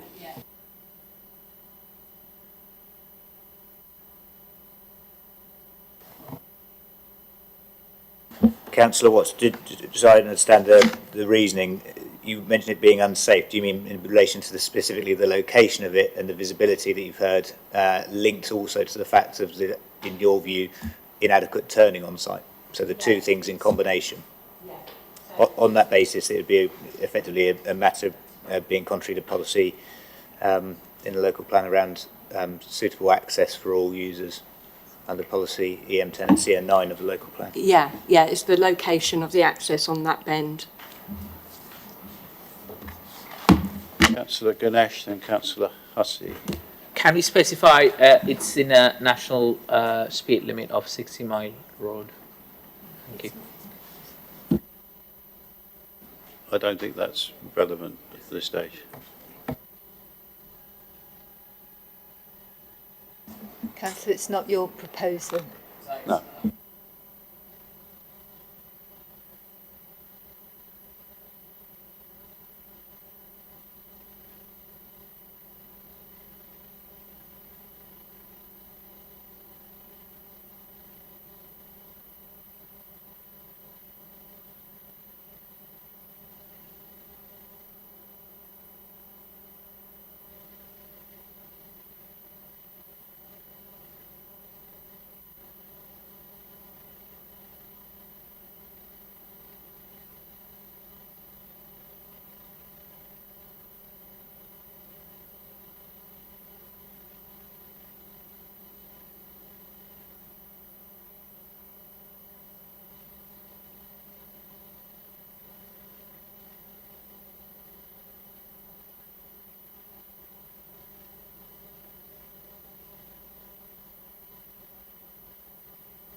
Thank you, Chair. It's just in relation to obviously it's a retrospective application, so if members are minded to refuse the application, then it would also require a delegation for enforcement action, the grounds of which I can only assume would be in relation to the removal of the access, because it's already been implemented, and effectively the removal of the building as well, because that is the part that is preventing use of the approved access.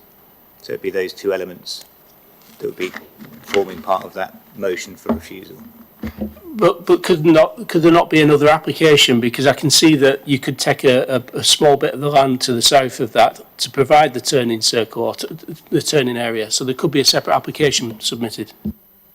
So, Councillor, there could be another application. So if the decision was to refuse and enforce on the grounds that I've just mentioned, but the applicant then decided to submit an alternative proposal as a different option altogether, then that's absolutely within the applicant's gift to do. It's entirely up to them to do that. But the consideration for the committee, if the committee is minded to refuse the application, the motion should really include the enforcement as well, because it is a retrospective application. Karen, are you happy to include that enforcement in your proposal? Yeah, definitely. Also, Councillor Ganesh mentioned about the speed limit. Is that not anything that can be referenced in there? Lovely, thank you.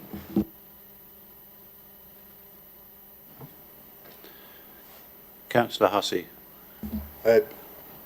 Chairman, it's a question, unfortunately. The role of Hampshire County Council in looking at highways, is it restricted to the highway, or does it include on-site manoeuvres as well? In the good old days, we had our own highway officers employed by the Borough Council, and the division was they looked at the access within the site and turning circles and whatever, and Hampshire County Council on the actual highway. Do Hampshire, they take no of the basic responsibility for looking for manoeuvres within the site? Okay, the officer will get back to you. Thank you. It's confirmed that we did actually talk to Hampshire County Council about the turning on site. We directly went to Hampshire County Council Highways in relation to turning on site, where they raised no objection because it would go into in relation to standing advice. It's an unclassified road, so there's no on-site turning necessarily required, but they did raise that it could be possible, obviously, though obviously not the most ideal solution, but it can be possible on site.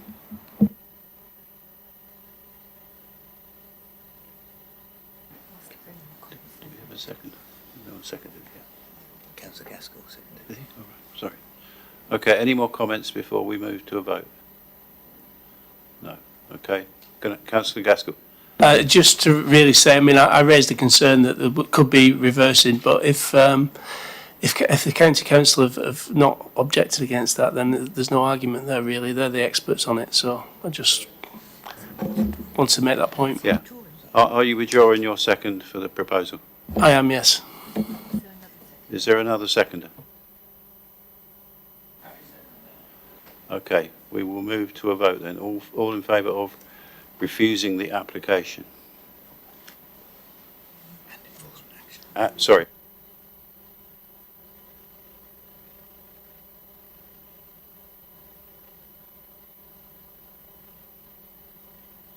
Against? 1, 2, 3, 4. 4.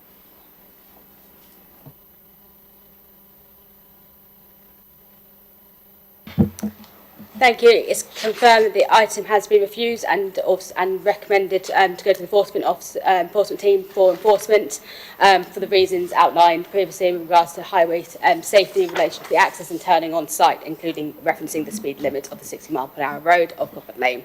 Thank you. Thank you. We can move to...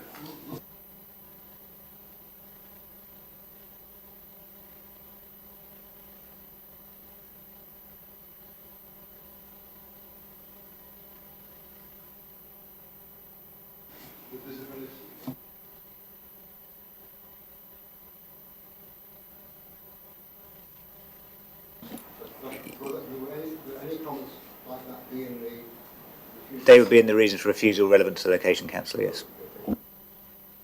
Thank you. We will now move to item 4, which the officer will introduce. Thank you, Chair. The next item is for the removal of a tennis court and the erection of a one 4-bed self-built dwelling. The applications are Flexford House, Andover Road, Highclere. The application site is located south of Flexford House and West Ridge Road, with the site comprising an existing access tennis court and part of the garden land of Flexford House. There are residential properties located to the north and west of the application site, with more garden land of Flexford House located to the east, with open countryside located to the south. The application site is located within the countryside, as it is approximately 415 metres to the south of the settlement policy boundary of Highclere. The application site is also within the North Wessex Down National Landscape. The application site is considered to be previously developed land, is compliant with policy SS6 and is considered to be within a sustainable location for the reasons outlined in the main report. It is not considered that the proposed development will cause any unacceptable harm with regard to other material planning considerations. Just turning to the update paper, we've had one comment received since publishing the main report from Ashmansworth Parish Council. Not summarised in full in the report, refers to the cessation of a bus service in the area. Just to note, that's already being covered within the officer's report as per the update paper. Also, a vehicle tracking plan is also being produced by the agent at the request of councillors. This is available on the application file and is also visible on the visualiser. The proposal is recommended for approval as per the main paper. Thank you. We have one speaker, Anna Kate Malone, speaking in support. If you'd like to come down, take the seat on the right-hand side. When you press the right-hand button, you will have 4 minutes, and I will give you 1 minute notice. Thank you.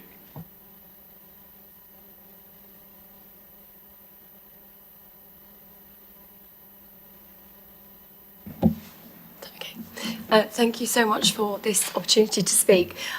My family's been a part of Highclere for more than 3 decades. I grew up at Flexford House from the age of 2, and my parents have remained actively involved in the village throughout that time. When I met my husband 10 years ago, returning here with our own family was a real obvious choice. We married at St Michael's and All Angels Church, and both of our children have been christened there. Highclere has been a long-term home for us, and it is our plan for where we'd like to bring our children up. Our daughter Nora was diagnosed with hydrocephalus at 4 weeks old and required emergency surgery. She now lives with lasting mobility challenges and developmental delays, and she needs practical assistance throughout the day. Much of that care is possible because my parents live at Flexford House and provide daily support. Without their involvement, meeting Nora's needs while keeping family stability would be much more difficult. Nora is now settled at St Martin's School in East Woody, which is a neighbouring village, the only school in the area that has been able to cater to her physical limitations, and where consistent support and a really nurturing environment have helped to make really great steady progress. Due to her condition, we need a home that offers safe, single-level living and accessible facilities, including a downstairs bedroom and bathroom. The proposal before you is designed to meet these needs. It is situated on the former tarmac tennis court behind Flexford House, which is already hard-surfaced and unused, leaving the existing garden unchanged. The building is a small, simple structure that fulfills our functional requirements without expanding beyond the previous footprint. Before submitting this application, we reached out to neighbours, the parish council and local groups to explain the practical reasons behind the proposal, and we will continue with that approach should permission be granted. This is not a general wish to build a new home, but a specific response to Nora's long-term medical needs, and practical reality of her daily care relies on immediate family support at Flexford House. Staying in this location near to her school is essential to maintaining the arrangement that currently facilitate progress we feared might not happen. Thank you so much for listening to me. Thank you very much. Questions from members? Councillor Jones? Yes, I guess it's the access here. From the photograph of the tennis court, the drop-off is only at the far end from where the access is. Am I right in thinking? Can we go on a bit further? That one, yeah. So are we to assume that this is the end the access is, and that is level ground? So the access, if you imagine, if this is the view here, it's kind of to the right. It slopes down, but it's not steep. It's used. It has access for a field. So it's used before. This is the access here. Yeah. So it's very gently sloped. We use it when my parents use it when we have parties, for instance, and people park there at the moment. Okay. Does that answer your question? And so like the previous application, and that is level ground, and there is space to turn a car around to allow entry and exit in a forward gear. We certainly believe so, because that's how we've used it at the moment. We park there if my parents have guests around. Does that make sense? Thank you. Councillor Ganesh. Thank you, Chair. So there were some concerns raised by some of the residents about whether what is the situation with the right-of-way for the other properties. Could you clarify that? Yes, of course. So my parents own Flexford House and the garden, and then next door is a Flexford Management Company. It's made up of 6 houses. They own the access, a little strip of land between Westridge and where my parents' land is. But we have absolute right over it. We've had it legally checked. It's shared with because we have access to a field, so the farmer has access. And when I grew up, I remember farm machinery going along that access point. And it's a complete right. So we have rights, and we've had it legally checked for rights of all types of vehicles by foot at all times for this land, not just Flexwood House. Any more questions? Thank you very much. If you'd like to retake your seat. Questions for officers? Any questions? No? Councillor Grassi. Can I ask you, the tennis court, would that be almost described as a brownfield site? Yes, so in terms of the assessment we've carried out, it is considered to be previously developed land because it's within the garden land of Flexford House. So it's a previously developed land site. More questions? Councillor Gannett. I think I'm in mind of happy to agree with officer's recommendation with the conditions, if there is any, because it's the previously developed tennis court, and it would definitely be beneficial in terms of what has been raised as Is there a question there for the officer?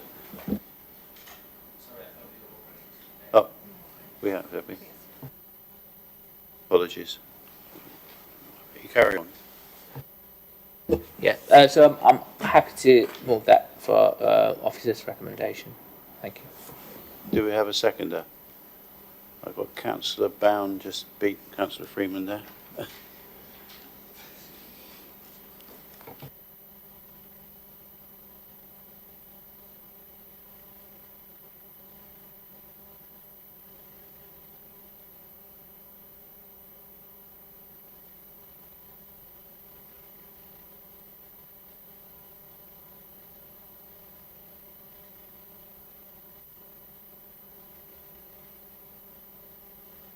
The application has been approved as per the conditions in the main paper.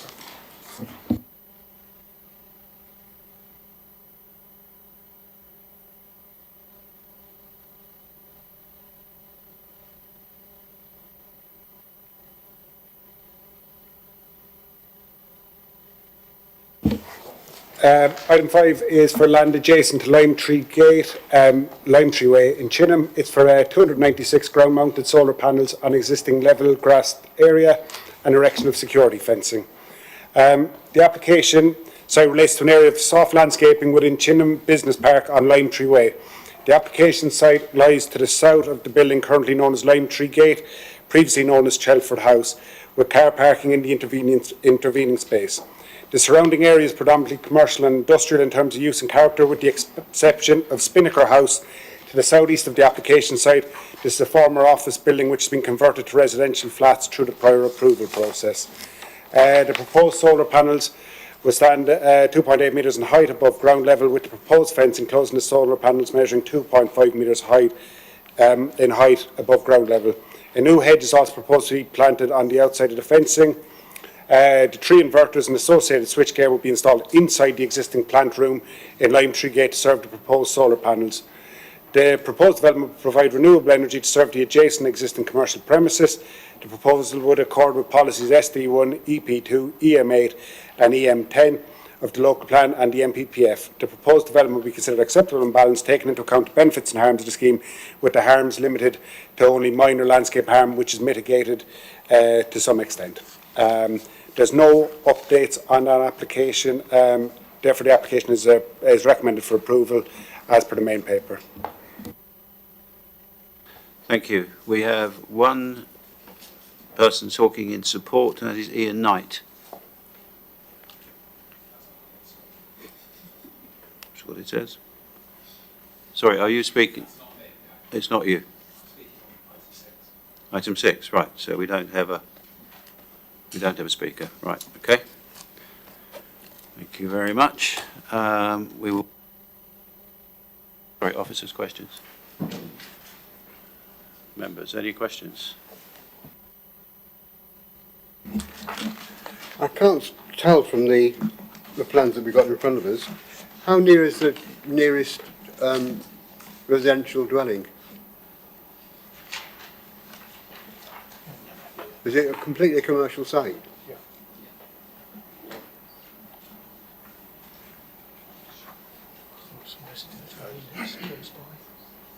In terms of if you just go back to.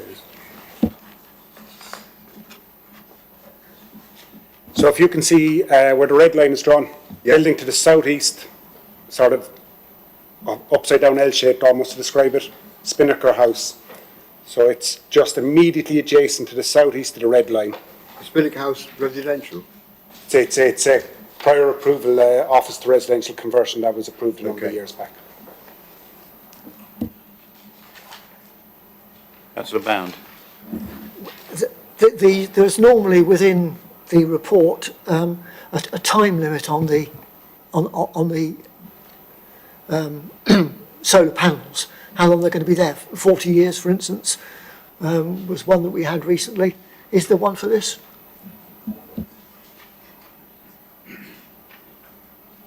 Yeah, no, there hasn't. Well, one, they haven't proposed a limit, and also given it's not a sort of feeding into the grid sort of network, it's to complement the building next door. They haven't capped any limit, and therefore it wouldn't have been reasonable to impose a condition. Okay, thanks. Any more? Councillor Jones? I guess it's only the concern of the applicant, but this Can you? Oh, sorry. Thank you. This hazel hedge, in my experience, hazel grows at least 2 metres, probably more, in a good year. I think this year, and that appears to be obscuring this first row of panels. Am I reading this plan correctly? Yes, I mean, they proposed the mitigation of the hazel hedge planting, I believe, before sorry, if you just.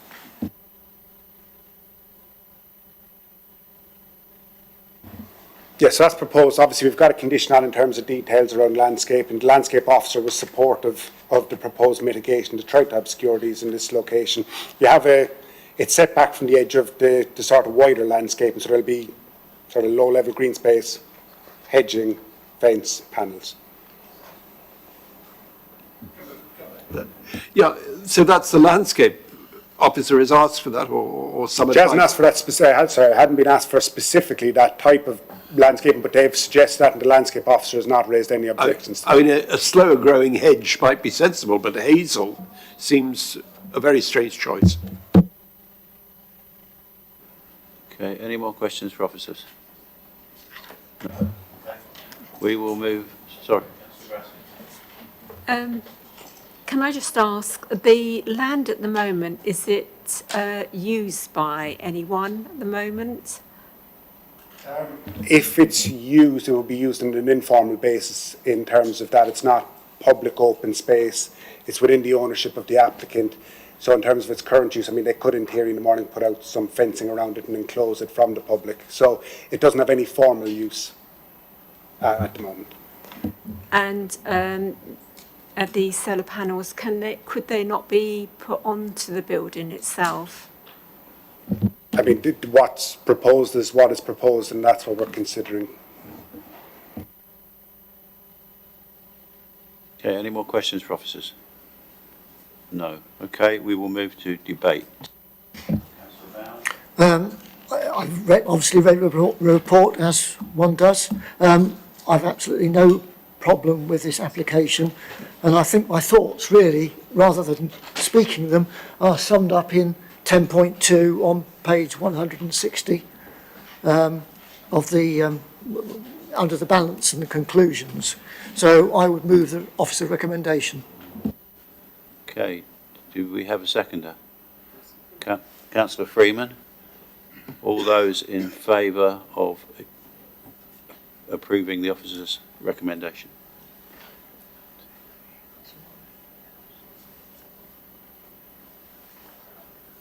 Ganesh, fortuity. Okay, thank you. The application has been approved in line with conditions in the main paper. I'll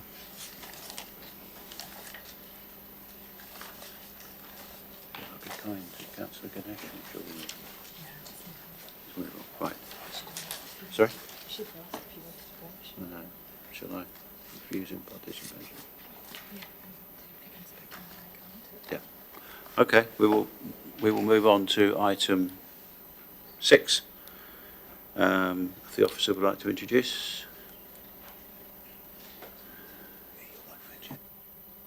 Thank you, Chair. Item 6 is for Sungrove Farm, Abbey Wells Road, East End, for the variation of conditions 13 and 24 of 24/00202/RC to allow for the extension to Sunday opening hours and updating wording to condition 24. The site is currently a farm and dining business. It's mixed use, and the building is a 2-storey building that opened in June 2023 and comprises a farm shop, gift shop, bakery, plant nursery, cafe/restaurant, and on the ground floor with a lecture/education space and staff areas on the first floor. It's confirmed that the variation condition is seeking for 1 hour extension to, earlier in the morning in relation to the building only. It originally was to include also the terrace, which got removed as part of the application. So it's 1 hour extra in the morning to start at 8, isn't it?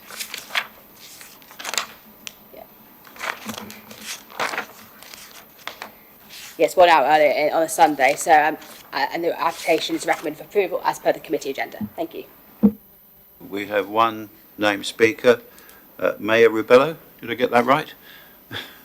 Please take a seat on the right-hand side. When you press the right-hand button, you will have 4 minutes. Can you wait 1 second, please? Councillor Ganesh, I'm sorry you've got to forfeit your involvement in this next item as you left the room, I'm afraid. Sorry. We call it 1 minute to go. Thank you, Chair. My name is Simon Firkins. My colleague Maya, who's due to be here, is unwell, so I'm here on her behalf. Just so you know, thank you. Thank you for the opportunity to speak on behalf of the applicant. The report is thorough and clear, and I want to thank officers for the time and attention they've given this application. Planning permission for the mixed-use building was first granted in early 2021, operating successfully since mid-23. At that time, in part to address the understandable concerns of some residents and members, certain conditions were attached to the permission, such as the hours the premises can be open. For the 2.5 years since it opened, the use has functioned in accordance with the restrictions imposed, and has done so, as far as we're aware, without any complaints to the Council's Environmental Health Team, as set out 8.21 of the report. The applicant sees themselves as part of the community, part of the life of the village. They're of course mindful of the concerns of local people in the parish, but at the same time they need to run a sustainable enterprise to support the viability of the wider holding and the rural economy generally, and in turn the employment it provides for local people and the facilities it offers to the community. This application originally sought to extend the Sunday morning hours both inside the building and the external terrace. Following helpful discussions with officers though, the applicant agreed to leave the hours of the terrace as they are, so we only now seek to change to 9 AM, the time customers can be served inside the building. As the report acknowledges, the main issue is around amenity, and we've seen the concerns raised by a few local residents. The applicant takes those seriously and doesn't ignore them. Their updated noise information demonstrates the small change proposed will not be harmful in this respect. The key consultee is the Environmental Health Team, and they agree the noise report has been undertaken correctly and its findings are supported. On this basis, as the report confirms, there is no reason to oppose this proposal on noise or amenity grounds, or for any other reason. There are no other material impacts arising, and there are no objections from any statutory technical consultees. This is right, given there are no physical alterations to the building or the site, and the only change is to the opening hours on a Sunday morning. There'll be no increase in customers at any one time and no increase in capacity. Ample parking remains available for all visitors. There will continue to be no deliveries on a Sunday and all other conditions remain as previously imposed. Overall, as the report does clearly explain, the proposal doesn't cause harm and complies with all relevant local and neighbourhood plan policies, as well as the relevant parts of the NPPF. So given there's no planning reasons in my view to refuse this, the applicant asks you to support the recommendation and grant planning permission. I thank you for your time, and if it's not too soon, I wish you all a Merry Christmas. Thank you. Thank you. If you'd like to stay seated for questions from members. Any questions? No? Thank you very much. If you'd like to retake your seat. Move to questions to officers. No questions? We will move to debate. Anyone? Councillor Jones, Councillor Hussey. Yes, I mean, the only point I guess I'd raise is that I think we visited this site about a year ago, and we have seen a succession of changes. I hope this will be the last one we'll see. I can't actually see any objection to this, and the neighbours are mostly on the other side of the building. Well, no, they will be affected by the one terrace. I think there's also another structure, another house for the other terrace. So I can obviously see the sympathy for opening the terraces later, but in principle, I don't. Councillor Hussey. I've read through the objections, both from the parish council and from individuals, and then balanced that against the statutory consultees, and all the way through it says no objection. So roads becoming more dangerous to use and walking rural area, objection, but Hampshire County Council have said no objection. The only condition extension that's already been mentioned is the extra hour on the external terrace on a Sunday. But I don't think that by itself is sufficient to outweigh all the comments by the consultees, so I would support the recommendation. Moving to support the recommendation. You are. Do I have a seconder? Councillor Grassi. All those in favour?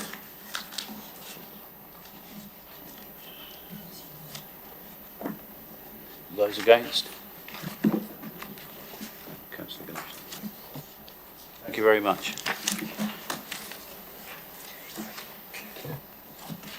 Thank you. Just to confirm that the item has been approved as per the committee agenda, subject to the conditions outlined. Thank you. Thank you. We move to agenda item 6.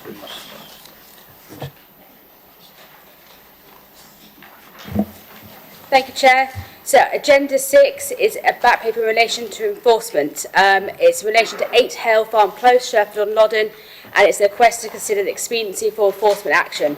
The recommendation, as outlined on page 205 of your agenda, is that it's not expedient to take enforcement action, and it's recommended that the file is closed with no further action taken.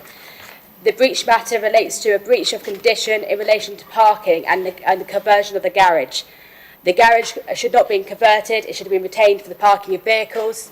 However, in this instance, as outlined in the agenda, it is assessed that there is adequate parking on site for it to meet our parking SPD. Therefore, it's not considered expedient to take enforcement action in this instance, and it is considered that the file should be closed and no further action taken. Thank you. Thank you. We have no speakers, so questions to officers?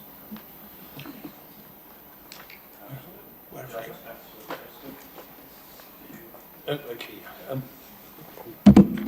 Are we on questions to officers? Yeah. The only concern with this appears to be for personal use. Have we put a condition on that restricts it to their own use rather than running a business? Well, prevents them from running a business from that room. This is in relation to closement of enforcement case. It's not a planning permission being applied for. Therefore, we have no powers to impose any conditions. We're assessing the enforcement case in front of us, so the situation at the moment. Therefore, we're assessing it for a personal dim use because that's what is currently happening. Obviously, if it was to change, say, to a commercial use or to another use, potentially we could reopen the case and evaluate it again. We're currently considering it exactly how it's used at the moment, which is a personal gym. Councillor Gaskell. I struggle to understand why it's come to DC and why it's a planning consideration, because not many people use the garages for storing cars. Can somebody just please explain why it's here? So planning enforcement, we obviously assess breaches. So a complaint was received to the council in relation to the use of the garage. They are breaching a condition. There was a condition imposed for the whole estate in relation to the garages and the parking spaces approved shall remain solely in relation to storage of cars and vehicles. Therefore, the current use as storage and personal use is a breach of planning. We assessed it as non-expedient, and we did an officer report as per the agenda, which goes to the local ward councillors for agreement. It got called into planning committee by virtue of Councillor Tomlin, who called it into planning committee. So that's the reason why it got called in. Subsequent questions. So should we be, when we do a normal planning, should we be considering the garage parking space as part of the parking for that particular building?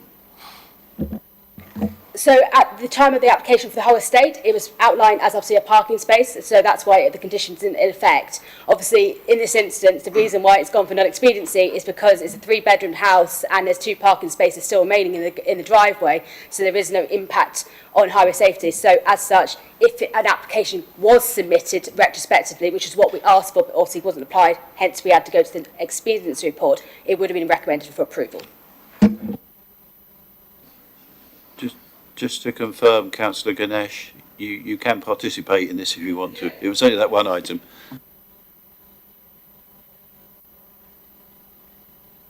Should we move to debate? Councillor Bound. Thank you, Chair. As there are still required number of parking spaces, the garage hasn't been converted, so it could still probably be used as a parking area eventually, sometime in the future. I would move the officer recommendation.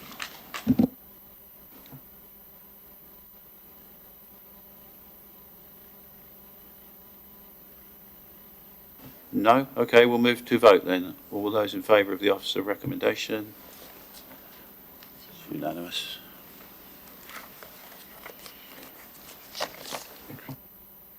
Thank you. Just to confirm that agenda 6 is being it's being agreed to be closed as non-expedient, and the file will be closed subsequently. Thank you. Thank you. We move to the last item on the agenda tonight, which is item 7, which Mr. Danson, do you wish to go ahead?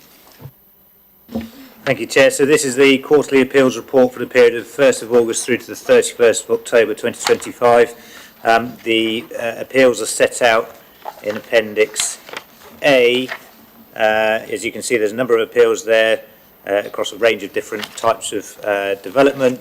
On this occasion, there was no specific appeal that I was going to draw to members' attention, and therefore the recommendation is, as per page 217, that members of the Development Control Committee note the outcomes of the appeal decisions and the reasons given for those decisions.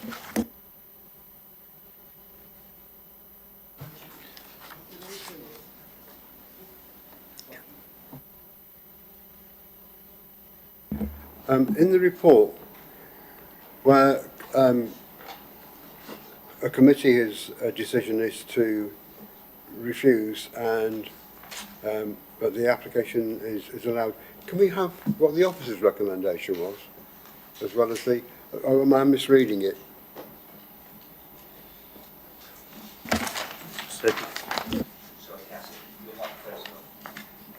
Wrong. So in most instances, the format should be that the decision level and what the original recommendation was. Is there a particular example you can point me to, and I'll try and explain which one?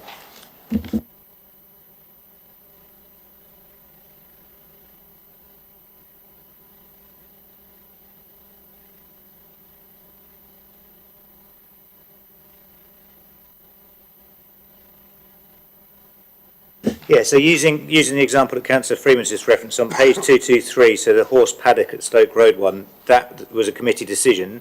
The recommendation was to refuse, so it was a recommendation by officers to refuse, which came to committee, which committee refused. Obviously, the outcome of all of these were that they were refused because they went to appeal. Thank you very much. All business being concluded, I close the meeting at Sorry? Oh, yes. Oh, Confirm the recommendation sorry. of the appeals report. Do we confirm the recommendation in the appeals report? Yes. Noted. Noted. Thank you. Thank you. I will now close the meeting at 20:40. Thank you very much.